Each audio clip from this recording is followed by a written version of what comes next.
교재는 단원평가 열어주시면 되세요, 여러분. 네, 유동부채와 관련된 부분에 단원평가 풀이를 먼저 해볼게요. 그리고 비유동부채가 마무리가 되면 이제 그 부분도 진행을 하겠습니다. 오늘 비유동부채가 모두 다 끝나기 때문에 오늘 또 비유동부채 쪽 풀어보셔야 되겠죠.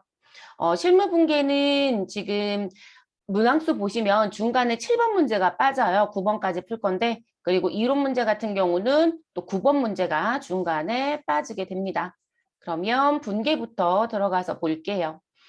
주식회사 루비에 휴대폰 400만 원, 자, 그리고 개당 40만 원이고요. 10개를 판매하기로 계약을 했고, 대금 중 20%를 당좌예금 계좌로 송금을 받았다. 당좌예금 계좌도 실제 보통 예금 계좌처럼 뭐 돈을 입금하고 출금하는 부분에는 전혀 문제가 없어요. 다만 보통 예금하고 당좌예금하고 다른 점은 입금에서 차이점은 없는데 출금을 할때 보통 예금은 그냥 은행 가서 출금표가 있잖아요. 그걸 작성해서 내시면 바로 인출이 되지만 당좌예금 같은 경우는 반드시 당좌 수표라는 걸 제시해야만 은행에서 돈을 인출할 수 있어요. 그래서 우리 회사 통장인데요 라고 해도 그렇게 인출하시는 거예요. 그게 이제 다른 점입니다.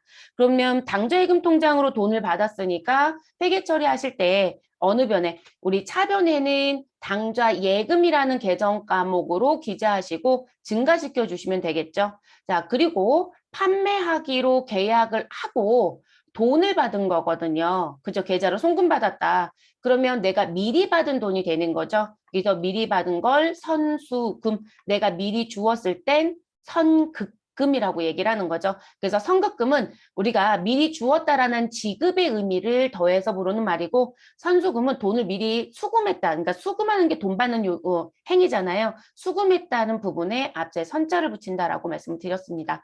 자, 그러면 우리 지금 여기 400만 원에 20% 계산하시면 80만 원이겠죠. 네, 그것만 정리해 주시면 되겠습니다. 어느 변을 먼저 쓰시든 큰 의미는 없을 것 같습니다. 당좌예금에 은행 명칭 없으니까요. 그냥 당좌예금 기록하시고 80만 원.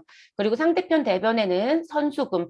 근데 우리가 선급금이나 선수금은 반드시 거래처 관리를 하셔야 되니까 주식회사 루비라고 하는 거래처를 꼭 입력하셔야 된다는 거. 자, 이렇게 해서 1번 문제는 마무리해 주시면 되고요. 자, 2번 문제로 들어갑니다. 신한은행에서 1,000만 원을 2개월간 차입하고 차입했다라고 했으니까 빌려왔다라는 얘기가 되는 거죠. 그런데 2개월간 차입했으니까 장기 차입금이 아니라 이 부분 읽자마자 여러분은 단기라는 표현이 나오셔야 되겠죠. 그래서 단기 차입금이라는 계정 과목으로 처리하시면 되고요. 근데 특이한 건 은행에서 돈을 빌려왔는데 그죠? 신한은행에서 빌렸잖아요. 그런데 선이자를 줬대요. 은행이 요구하는 건 불법이에요. 그런데 회사가 직접 내시는 건 문제가 되지 않습니다. 그래서 무역회사에 입사하시면 이렇게 기본적인 대출이 아니고요. 무역금융이라고 해서 별도의 여신을 쓸 거예요. 그 무역금융과 관련된 부분은 대금 결제가 이루어질 때 금융을 일으킨다고 표현하거든요. 실무자들은. 그래서 실제 이제 금융을 일으킨다는 얘기는 은행에서 대출을 진행하겠다라고 하는데요. 그 대출 진행할 때 이자를 미리 낼 건지 뒤로 낼 건지를 선택할 수 있는 부분이 있어요. 그게 저희가 부가가치세 배울 때 내국 신용장을 결제한다라는 얘기를 하거든요. 근데 그 부분과 관련된 부분입니다. 근데 저희한테는 내국 신용장 결제 문제는 출제한 시험은 시중에 어느 곳도 없고요. 그냥 내국 신용장 거래가 있었다. 나는 물건을 팔았다. 그럼 부가세 신고할 때 어떻게 신고할 거냐라는 부분 때문에 나오는 것만 열심히 물어보고 있는 실정입니다. 자, 그러면 선이자라고 해서 50만 원을 차감한 잔액이 당사 보통예금 통장에 계좌이체 되었다고 하네요. 그러면 보통예금을 증가시켜 주시고 그 금액은 선이자를 뺀 950만 원을 기록하시면 되겠습니다. 그리고 선이자는 미리 준 돈이잖아요, 여러분. 그런데 지금 제가 주는 이자예요. 그러면 이 미리 준 이자라고 하는 건 비용인데 이 부분을 비용으로 처리할 건지 아니면 내가 미리 주었다라고 해서 이 비용에 누구를 나는 선급이라는 걸 플러스 시켜서 자산 처리할 건지 그것도 고민해 보셔야 되겠죠.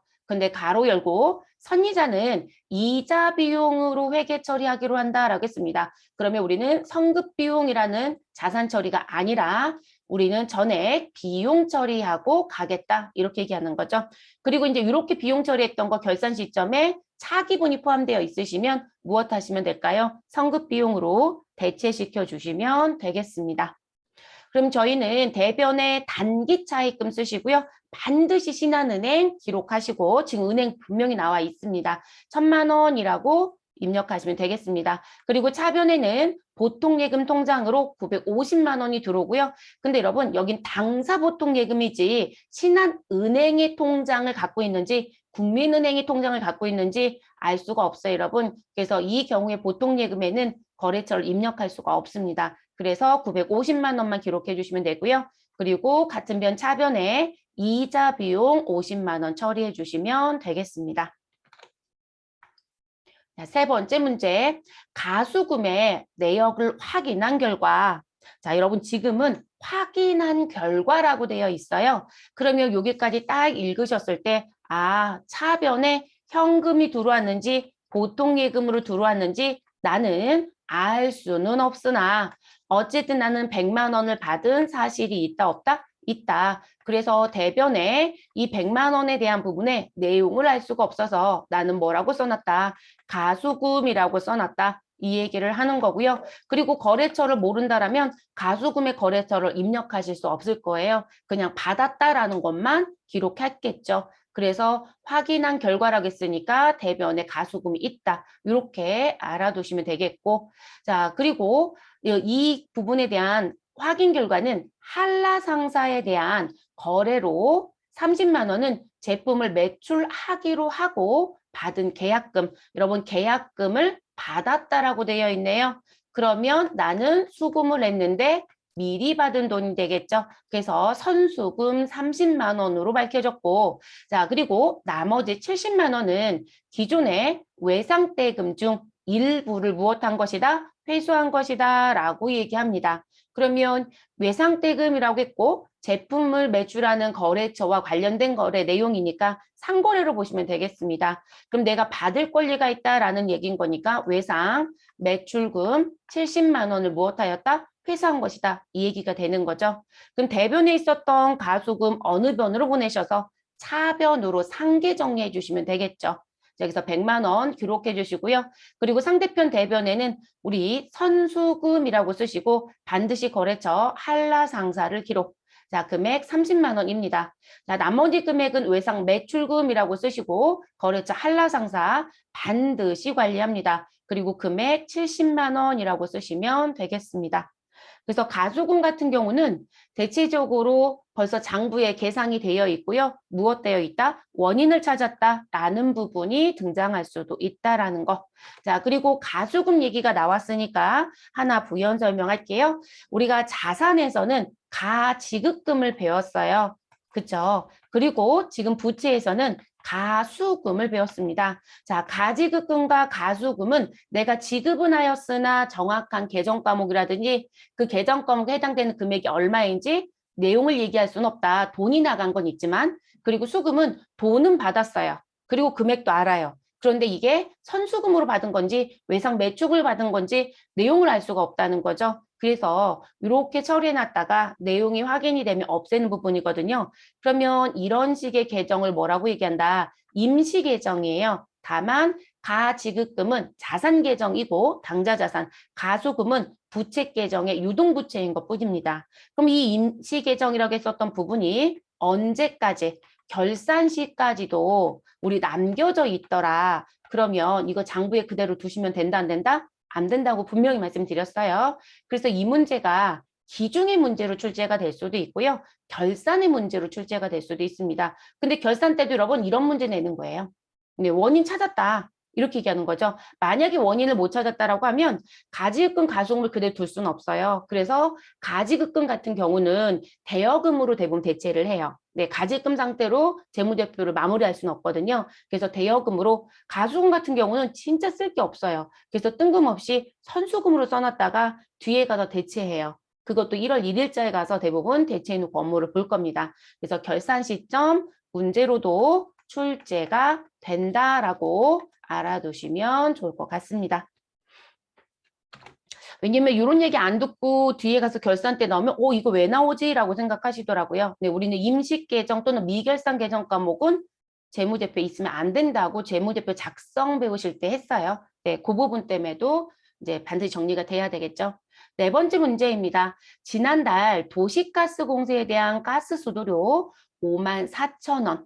자, 가스 수도료는 비용 계정 과목으로 정리가 되는 거죠. 그런데 지난달이라는 표현이 앞에 붙어 있네요. 그리고 이 가스 수도료 54,000원에 대해서는 미지급 비용이라고 또 가로가 되어 있고요. 자, 그래서 이 부분을 보통예금에서 이체 지급하였다라고 얘기합니다. 자, 보통예금에서 지급하였으니까 보통예금은 대변에 감소시켜 주시면 되죠.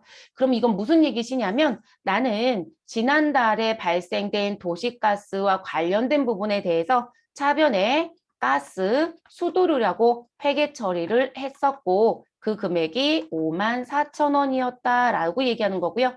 그리고 상대편 계정 대변에는 내가 지금 청구서를 받아서 또는 지로를 받아서 54,000원 확정이 되고 그 날짜에 돈을 바로 내지 않죠. 우리 일반적으로 고지서가 오게 되면 고지서 받은 날로부터 일정한 기간 뒤에 대부분 돈을 주잖아요. 그러니까 고지서가 먼저 오게 되죠. 그래서 나는 이 부분에 대해서 무슨 처리해놨었다? 미지급 비용 처리를 해놓은 게 있었다. 이 얘기입니다. 그리고 그 돈을 내보내달라. 그러면 대변의 미지급 비용이 계상되어 있는 거니까 우리는 납부 시점 또는 지급 시점에 상계 정리하시면 됩니다. 그래서 차변에 미지급 비용이라고 해서 54,000원 정리해 주시면 되고요. 그리고 대변에는 누구 기록하신다? 보통예금 54,000원. 사실 업무상에서는 여러분 지금 이 54,000원에 도시가스공사라는 거래처 관리를 했을 거예요. 근데 시험은 단서를 주지 않으면 다 무시하고 갑니다. 그런데 이제 대부분들이 시험 보러 가시게 되면 여기다 거래처를 넣어야 되지 않냐면 계속 고민해요. 그러면 여러분들이 우리 거래처 입력하는 자리가 있잖아요. 거기서 도시, 가스, 공사를 검색해 봤더니 검색이 되더라. 그러면 입력하셔도 되세요. 그런데 이거 실질적으로 데이터를 조회해 보면 거래처 코드를 안 넣어놓는 경우도 되게 많아요.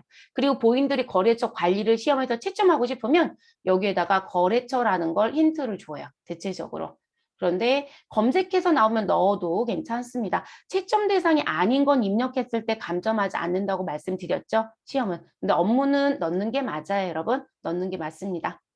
이런 요금 나오는 건 저희가 메인 매출 전표 입력할 때요. 실무적인 관점에서 보셔야 되는 게 있어서 전기요금과 관련된 지로를 하나 붙여드린 게 있어요. 그거 설명드릴 때 다시 말씀 한 번 더 드릴게요. 자, 넘어가겠습니다.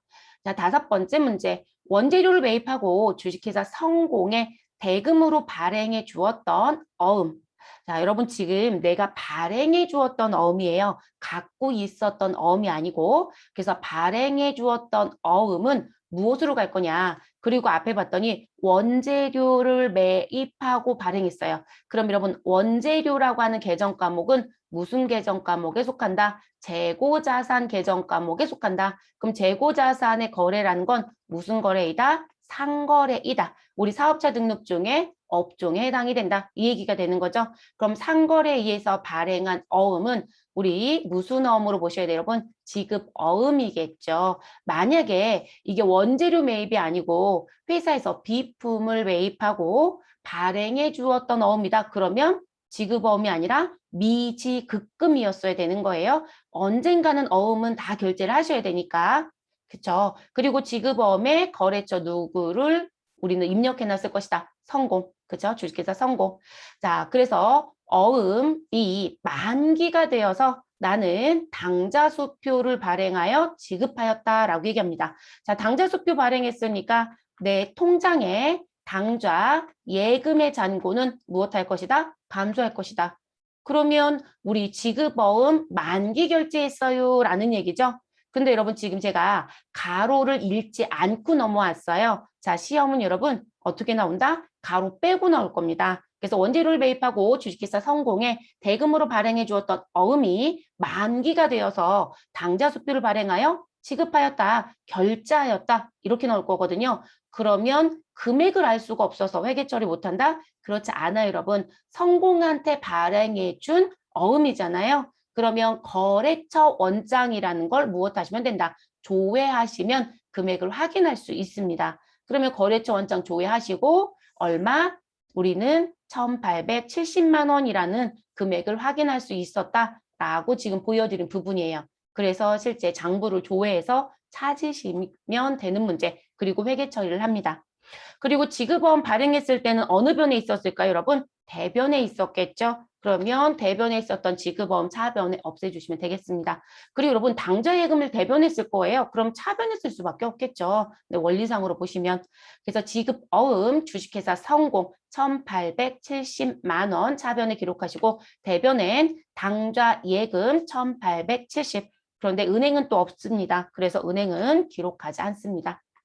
자, 그 다음 6번째 문제. 자, 주식회사 성공의 외상 매입금 90만 원을 지급하기 위하여 약속 어음, 발행일로부터 90일 만기이고요. 발행하여 지급하였다.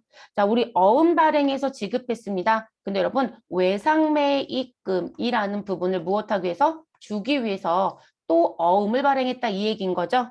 그러면 둘 다 상고리인 거죠. 외상매입금은 재고자산 때문에 생긴 거고 재고자산 때문에 생긴 우리 매입 채무를 결제수단으로 지금 어음을 준 거니까요. 그래서 우리 계정 과목은 지급 어음이 됩니다.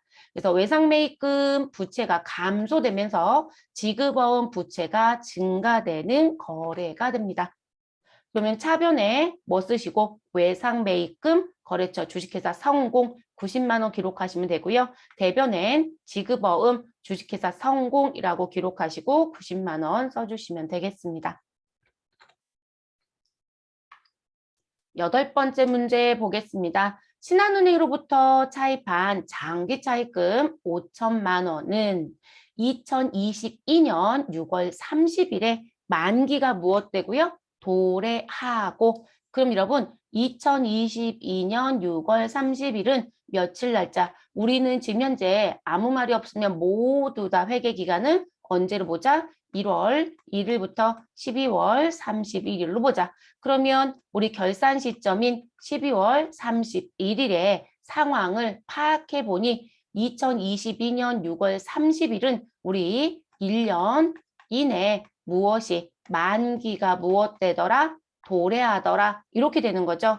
그래서 만기 도래했고요. 회사는 이를 무엇할? 상환할 계획이다. 상환 예정이네 여러분. 그럼 우리 무엇 하셔라? 비유동으로 가지고 있었던 부분을 무엇으로? 유동으로 대체시켜 주셔라 라고 했었죠. 장기차입금은 비유동이잖아요, 여러분. 그리고 거래처는 누구예요? 신한은행. 자, 그래서 거래처 차변과 대변에 모두 다 기록해야 됩니다. 어느 변을 먼저 쓰든 큰 의미는 없습니다. 자, 우리 차변에 장기차입금 신한은행 넣어주시고요. 금액은 5천만 원. 대변엔 무슨 계정가? 뭐 유동성 장기부채라는 게 따로 있다라고 했었죠. 그래서 여러분 부채 같은 경우는 비유동 부채가 유동성에 의해서 유동부채로 대체가 되면 이렇게 유동성 장기부채라고 하는 계정 과목을 써요. 그런데 자산은 그렇지 않아요. 자산은 그렇지 않습니다. 자산은 계정 과목이 바뀌는 건 없어요. 이름표가 바뀌는 건 없습니다. 그러니까 내가 지금 현재 정기예금으로 갖고 있었던 부분이 있었다. 근데 그 정기예금이 내가 지금 5천만 원을 넣어놨는데 3년짜리 예금이었다. 그럼 장기성 예금으로 처리해놨겠죠. 근데 여러분 그 3년짜리 만기가 결산할 때마다 기간이 경과함에 따라 재검토를 할 거잖아요. 그럼 또 1년이 지나고 또 1년이 지나면 언젠가는 12월 31일자에 놓고 봤더니 무슨 부분? 그거 내년에 만기네. 1년 이내라는 부분이 들어오거든요. 그러면 내가 가지고 있었던 장기성 예금은 어느 변으로 보내고요. 우리 차변에 있었던 부분은 대변으로 보내고요. 그리고 차변은 우리 무슨 부분? 당좌 자산에 있는 정기예금 계정 과목 대체하거든요.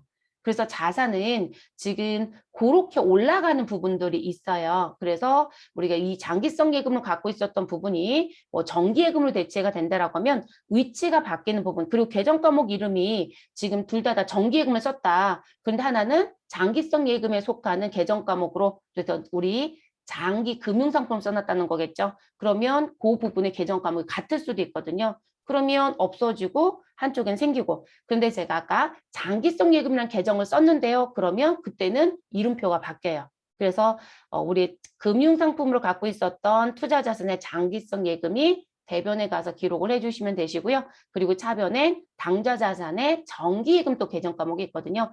그렇게 대체하는 경우가 있습니다. 그 경우는 이름표가 바뀌겠죠.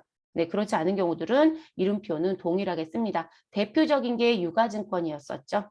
근데 부채는 요 계정이 아예 단독으로 있어요. 그래서 시험에서 끊임없이 출제합니다. 그리고 여러분 이 문제는 항상 언제 출제한다? 12월 31일 출제 문제. 결산 때 하는 행동이니까요. 그래서 차변엔 장기차입금, 대변엔 유동성 장기부채. 고정답이에요. 그래서 여기 금액만 바뀌어요, 여러분. 그리고 또 하나 누가 바뀔까요? 은행이 바뀌겠죠. 네, 신한은행이 될 수도 있고 기업은행이 될 수도 있으니까요. 그래서 그렇게 정리가 된다는 거. 자, 9번째 문제입니다. 자, 미지급금 중 BC카드, 법인카드인 모양입니다. 이용대금 200만 원이 당좌예금 계좌에서 자동 이체되어 지급결제 처리되었다라고 얘기합니다. 그러면 당좌예금 무엇 해주시면 돼요? 감소. 그럼 대변 결정 끝났네요. 그럼 차변은 무슨 부분? 미지급금 중에 카드대금 무엇 하였다? 결제됐어 라는 얘기네요. 그래서 저희 카드대금 얘기 계속했죠, 여러분. 그래서 차변에 무슨 부분? 내가 쓴 거 쫙 쓰시는 거고 대변엔 아직 돈이 바로 나가는 게 아니니까 미지급금을 쓰시면 된다. 그리고 결제일이 되면 대변에 있었던 미지급금 차변으로 보내서 상계 정리하시면 됩니다. 이런 얘기 했었죠. 네, 그 문제가 출제가 된 부분입니다. 그러면 어느 변을 먼저 쓰시든 편안한 부분 먼저 쓰세요. 저는 차변을 먼저 썼습니다. 미지급금 BC카드 넣어주시고요. 200만 원 기록합니다. 그리고 상대편 대변에 당좌예금 기록하시고 200만 원 써주시면 되겠습니다. 그래서 이런 유동부채는요. 지금 나오는 패턴이 지속적으로 출제가 되고 있다. 이렇게 보시면 되세요. 네, 그래서 나오는 부분들. 그리고 여기서 왜 상품을 사고 외상매입금이 있거나 상품을 사고 어음 주는 부분이 없느냐. 그거는 재고자 상태도 풀어봤잖아요, 여러분. 네, 그래서 그 부분은 여기서 다시 또 등장시키지 않은 것뿐이에요. 네, 그것도 기본적으로 나오는 문제겠죠. 부채가 증가가 있어야 감소가 있을 거니까요.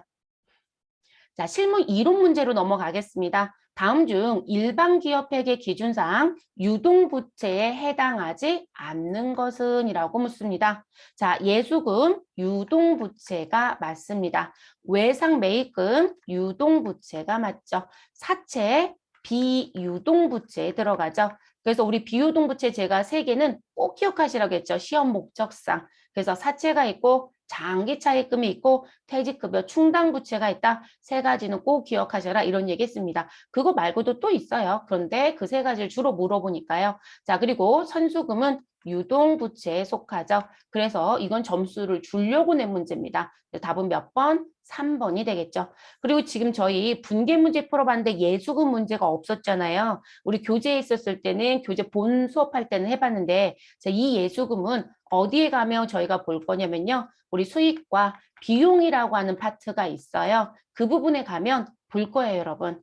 그리고 제가 미리 교재에 전산실무 파트 쪽에는 분계 문제 풀어보세요라고 했던 게 있어요. 근데 이 문제는 빼세요라고 했던 부분이 예수금을 아직 안 배워서 예수금 쪽 관련 문제는 제가 빼라고 했을 거예요. 네, 요거 제외하고 빼세요라고, 풀어보세요라고 했던 부분이 있었거든요. 그래서 여기 가면 나옵니다. 근데 이게 왜 이쪽에 가면 있냐면 우리가 급여를 지급할 때 세금을 뗄 거거든요. 그리고 우리는 수수료를 지급할 때 세금을 뗐더라. 저 같은 사람한테요. 네, 그러면 우리는 차변에 급여라든지 수수료, 비용 계정이 등장이 되고요. 그리고 상대편에는 세금 뗐어요 라고 하면 예수금, 급여 주면서 4대 보험 징수했어요 라고 하면 예수금 정리하겠죠. 그렇죠? 그래서 예수금 정리하시고 그리고 뒤에 가서 무엇 하시면 된다? 납부하시면 되겠죠. 날짜에 맞춰서. 근데 그렇게 정리가 되거든요. 그래서 이 예수금은 이쪽에 안 드리고 수익과 비용 쪽에서 분계 문제를 풀어볼 겁니다.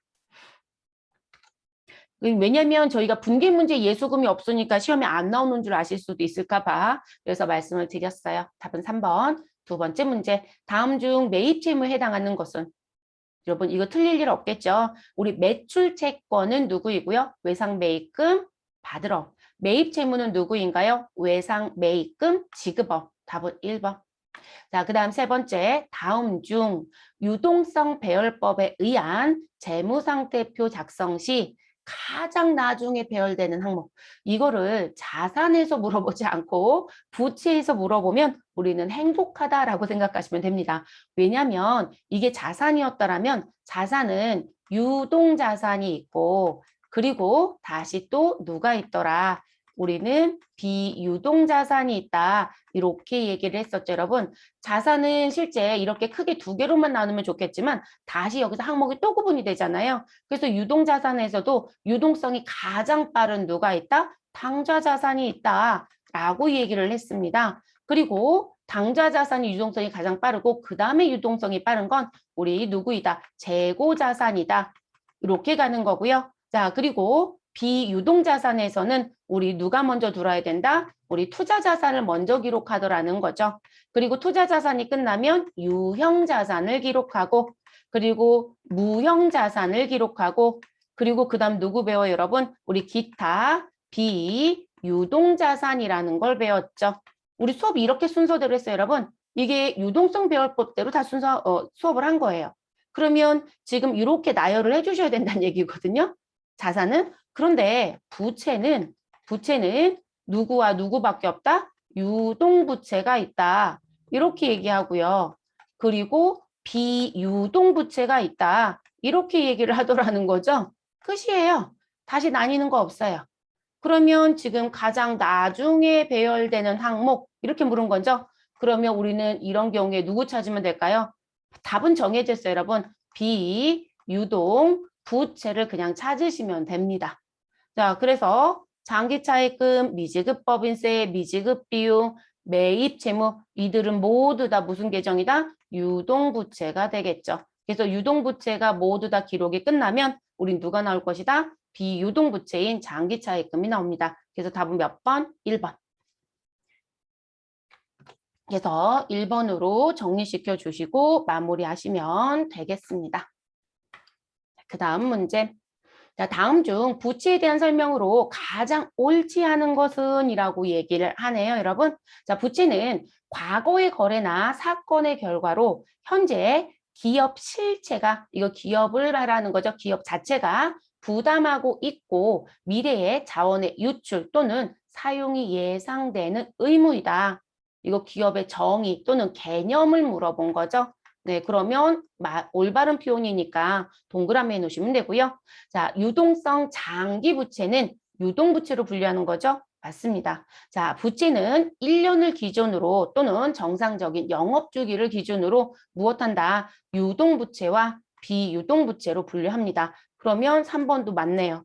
그럼 답은 4번이겠네요. 자, 정상적인 영업주기 내에 소멸할 것으로 예상되는 매입 채무와 미지급 비용 등이 보고기간 종료 일로부터 1년 이내에 보고기간 종료일로부터 1년 이내에 결제되지 않으면 비유동부채로 분류한다? 아니죠, 여러분. 여기 자체가 잘못됐네요. 그죠? 결제되지 않아도라는 표현을 써야 되겠죠. 않아도 우리는 유동부채로 무엇한다? 분류한다고 했습니다. 그래서 우리가 자산도 부채도 이 정상적인 영업주기를 똑같이 적용한다고 표현해드렸죠. 그래서 4번이 잘못된 표현입니다. 그래서 올바르게 고쳐놔 주시면 되시고요. 자, 그 다음 문제 보시죠. 5번째, 가수금 계정에 대한 설명으로 부적절한 것은 최근 들어서 여러분 이런 패턴의 문제를 계속 내요. 그러니까 가수금에 대한 거를 제대로 찾아라. 그리고 내가 이런 설명했는데 이거 뭐에 대한 설명이야? 계정 과목 설명을 찾으라고 하거나 그래서 그런 패턴의 문제들이 최근 조금 추세처럼 보여지고 있습니다. 자, 가수금이라는 부분으로 봤을 때 부적절한 거 찾으라고 했으니까 가수금 계정 과목에 대한 설명이 아닌 것을 찾아주세요. 올바르지 않은 것을 찾아주세요. 라는 표현이네요. 자, 미확정된 거래를 일시적으로 처리해주는 계정이다. 그래서 이 계정을 우리는 임시 계정이다. 또는 비망 계정이다라는 표현을 쓸 수도 있다라겠죠. 그럼 적절한 표현입니다. 차후 거래처나 거래 금액, 계정 과목 등이 차후 분명해지면 해당 계정 과목으로 대체시킨다. 그렇죠. 우리 처음에 내용을 알 수 없어요라고 했을 땐 대변에 가수금이라고 써놓으셨다가 자, 뒤에 가서 원인이 밝혀지게 되면 우리는 차변에 무엇할 것이다? 가수금을 상계 처리할 것이다. 그리고 상대편에는 내가 계약금을 받은 선수금이었는지 아니면 외상대금을 받은 건지 뭔가의 내용을 기재하시겠죠. 그러면 2번도 맞는 표현입니다. 자, 3번. 거래처나 거래금의 계정 과목 등이 불분명한 상태에서 현금이 입금되면 우선 가수금 계정 차변에 기입한다. 여러분 현금이 입금이 아니라 가수금은 제가 뭐라고 말씀드렸어요, 여러분? 이거 유동부채 계정이에요 라고 말씀드렸죠. 가지급금은 우리 유동자산인 당좌자산 계정이에요 라고 우리가 배우고 들었고요. 그래서 입금이 아니라 우리는 지출이겠죠. 그쵸? 출금되면 또는 지급되면 우선 가수금 계정 차변이 아니라 어느 변에? 대변에 기입하시는 거죠. 그래서 부적절한 건 3번입니다. 자, 현금이 입금되었는데 그 거래 내용이 불분명하여 거래처나 거래금의 계정 과목 등을 알 수 없을 경우 가수금 계정을 사용한다. 2번에 대한 부분에 대한 내용을 얘기할 때 요게 먼저 나오고 2번을 넘어가는 거였겠죠. 그래서 이렇게 정리하시면 됩니다. 계정 과목 설명에서 정리가 다 됐던 부분이라서 이런 문제들은 사실 점수를 주려고 내는 문제로 보여집니다. 그리고 이제 어느 시험에서 저런 패턴 문제가 나오기 시작하면 벤처마킹을 하세요. 출제위원들이. 네, 그런 부분도 좀 없잖아 있습니다. 다음 중 유동부채에 해당하는 금액을 모두 합하면 얼마인가? 자, 외상매입금, 유동부채, 장기차입금. 자, 장기차입금 자체는 뭐가 된다? 장기차입금은 유동이 아니라 비유동이 되는 거죠. 네, 비유동 부채입니다. 그런데 가로에 보았더니 유동성 장기부채 20만 원이 포함되어 있대요.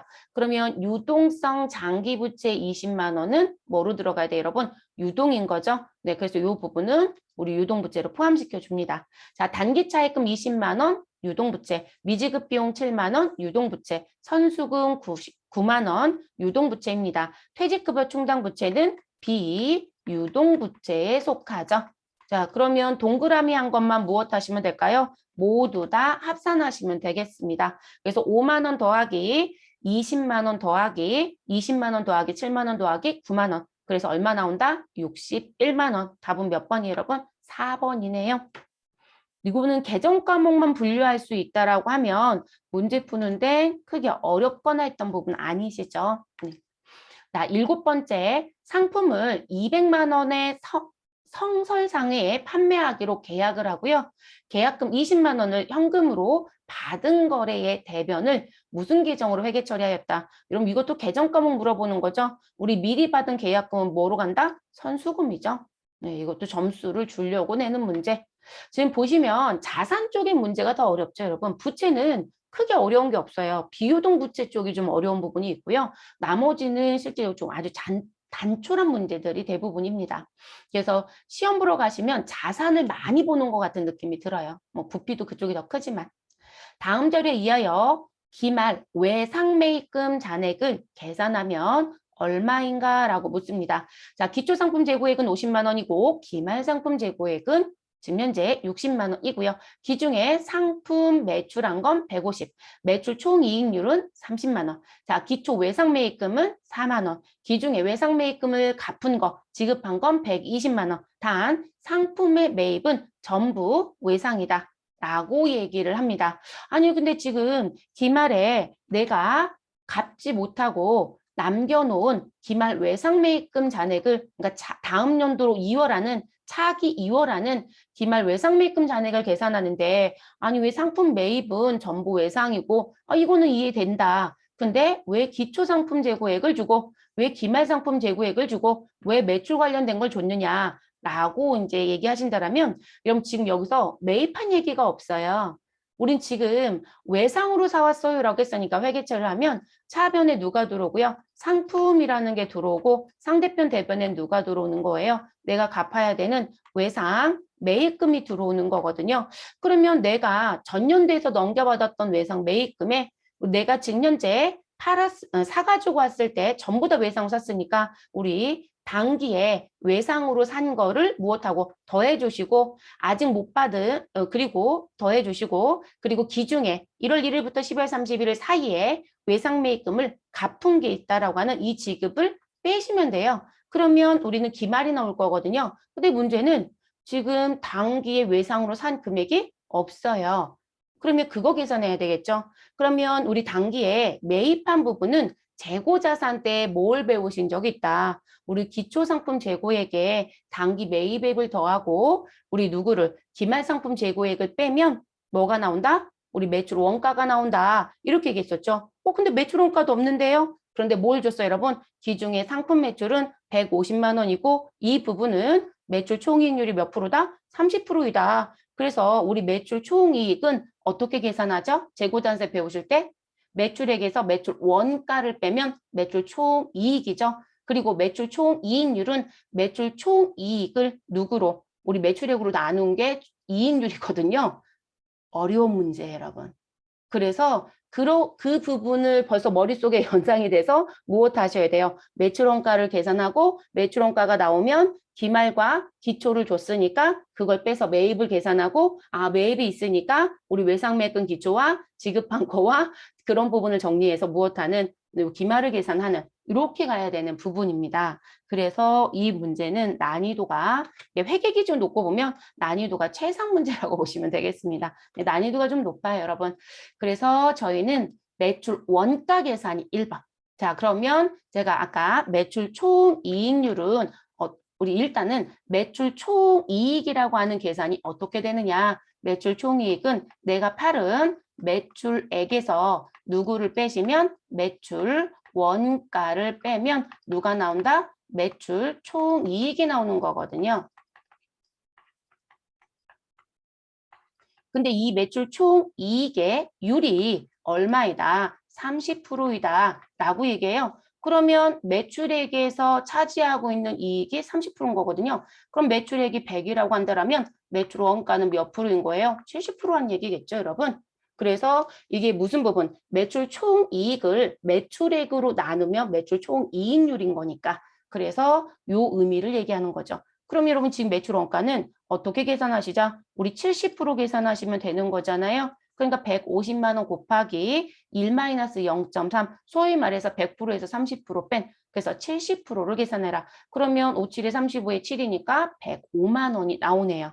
자, 그럼 여러분 105만 원의 매출 원가가 나왔습니다. 그럼 매출 원가는 우리 어떻게 계산한다? 내가 가지고 있었던 기초 상품에 무엇 하시면 되죠, 여러분? 당기에 사가지고 온 매입을 더해 주시면 되고요. 당기 매입을 더하시고 그리고 누구를 빼셔라? 기말에 팔지 못하고 남겨져 있는 기말 상품 재고액을 빼주시면 매출 원가가 나오죠. 그러면 여러분 기초상품 재고액 50만 원이라고 되어 있고 기말상품 재고액 우리 60만 원이라고 되어 있습니다. 그러면 이 자리와 이 자리 결론이 끝났고 우리는 105만 원이 있으니까 무엇 하시면 돼요, 여러분? 105만 원은 우리 기초상품에 단기 매입을 더하고 기말을 뺐으니까 그거를 거꾸로 뒤집어 주시면 되겠죠. 자, 그러면 우리 기초 재고 50만 원에 우리 기중에 외상으로 사가지고 온 매입은 요거를 모른다라고 했었던 거니까요. 그래서 요 부분과 그리고 무슨 부분? 매출 원가와 기말 재고를 동일하게 만들어주시면 되는. 그러니까 이거 공식했던 거를 지금 이렇게 써드린 거예요. 왜냐하면 이게 여러분 T 계정으로 써놓고 보면 우리 차변엔 누가 있고요. 기초가 있고요. 그리고 단기에 무엇한 게 있다? 매입한 게 있다라고 했었잖아요. 그리고 내가 팔은 건 무엇이다? 매출 원가가 되는 거고 그리고 아직 못 팔은 건 뭐가 된다? 기말이 되잖아요. 그러니까 그게 이 공식이었던 거니까 그래서 차변의 금액의 합계와 대변의 금액의 합계는 같은 부분. 그래서 지금 현재 매출원가 105만 원에 기말 재고 60만 원 더해 주시고 기초 재고 50만 원을 빼면 기중에 외상으로 사가지고 온 건 115만 원. 그리고 여기다 왜 외상이라고 써드렸냐면 상품의 매입은 전부 다 외상이라고 했어요. 자, 그래서 이렇게 정리가 되고요. 그럼 이제 외상 매입금은 무엇 하시면 된다? 자, 부채 계정입니다. 부채의 기초는 어느 변에 있다? 여러분 대변에. 그래서 기초 외상 매입금 40만 원이 있고 이 자리에 40이겠죠. 그렇죠? 그리고 단기에 무엇한 거? 매입한 금액은 얼마가 있고 115만 원이 있고 이렇게 얘기가 되겠죠. 그리고 우리 어느 부분? 돈을 갚았잖아요, 여러분. 지급한 거. 자, 지급한 건 우리가 차변에 상계 처리하니까 이쪽에 들어오겠죠. 그래서 지급한 부분은 얼마? 120만 원 갚았다라고 얘기를 했습니다. 자, 그러면 기말은 얼마인지 나오겠죠. 그래서 그거 계산해 주시면 됩니다. 자, 그럼 지금 115만 원 더하기 40만 원에서 마이너스 120만 원 하시면 되겠네요, 여러분. 그래서 기말 외상매입금은 얼마가 된다? 35만 원이 되는 거죠. 그래서 답은 몇 번? 3번. 그래서 이 문제는 난이도가 조금 있는 문제예요, 여러분. 그래서 시험 보러 가셔서요. 이런 계산 문제가 나왔다. 근데 내가 시간이 좀 바쁠 것 같다. 그러면 일단은 넘어가세요. 그리고 다른 문제 먼저 푸세요. 그러니까 시간이 오래 걸릴 것으로 보여지는 또는 내가 문제를 딱 읽자마자 정리가 조금 늦을 것 같다라고 하시면 우리 일단은 패스하시고 다른 문제를 먼저 푸시는 게 더 나으세요. 그래서 답은 3번입니다. 이 문제가 지금 전산 쪽에서도 나오지만 AT가 이런 계산 문제를 좋아해요. 그래서 AT는 재무회계 쪽 문제를 풀어보시면 진짜 계산이 많아요. 더하기 빼기 문제가 많다는 얘기거든요. 그래서 그런 문제가 조금 출제가 많이 되는 경향들이 있습니다. 그리고 대손충당금 우리 계산하는 거 배우셨잖아요. 그 문제가 매회 출제가 될 정도로 많이 내요. 네, 그 정도로 그런 계산 문제들이 계속 나온다는 거. 10번째, 비유동부채 중 재무상태표 1로부터 1년 이내에 상환될 금액을 대체할 경우 이용되는 계정 과목은 유동성 장기부채입니다. 자, 이렇게 해서 우리 유동부채와 관련된 분계와 무슨 부분에 대해서 우리 이론 문제에 대해서 모두 다 풀어보셨습니다. 그래서 이렇게 정리하고요. 우리는 비유동부채로 다시 넘어가도록 하겠습니다.